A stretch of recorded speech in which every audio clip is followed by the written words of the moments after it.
The first aspect of chapter 9 that resonated with me was on page 309, where it says,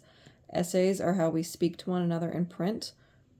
caroming thoughts, not merely in order to convey a certain packet of information, but with a special edge or bounce of personal character in a kind of public letter.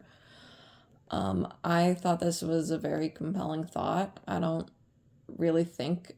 of the essays that I've read as like an intimate reading experience, but I can understand it.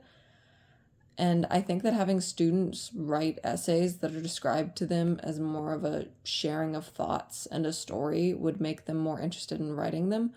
especially as they got older and the word essay like gained more connotations,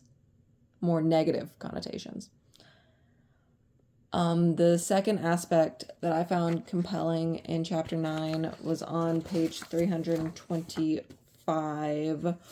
where diaries are described as a particularly important resource for access to the experiences of people who have lived in the domestic rather than the public sphere, such as most women living in earlier centuries.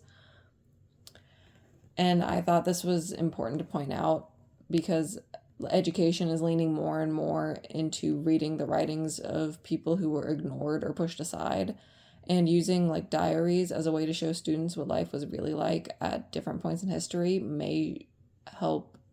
not only introduce them to struggles of people in the past that they may not have thought of, but it can also show them that what life was really like at different points in history. And it may show them that though these time periods are often romanticized, life is better now than it was then for most people, and we should strive to make it as good as possible for everyone.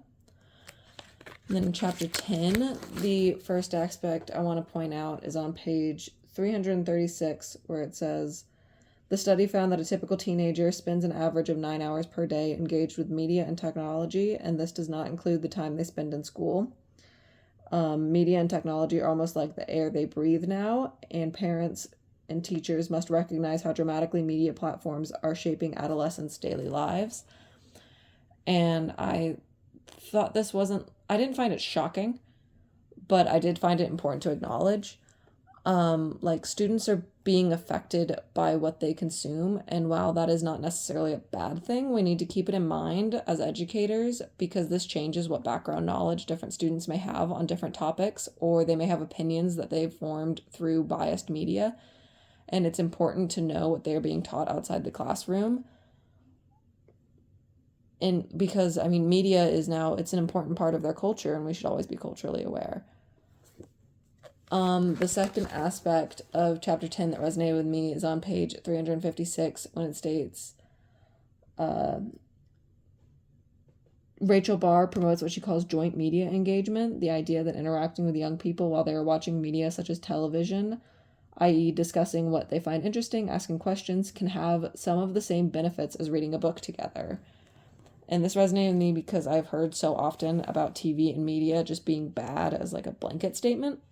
So I never thought about the fact that the deeper thinking is deeper thinking in no matter what form the story takes. TV shows tell a story, so what really makes them that different to books in a more casual setting? And I think it's an interesting idea to treat TV and movies as if they were books because they can be analyzed in the same way.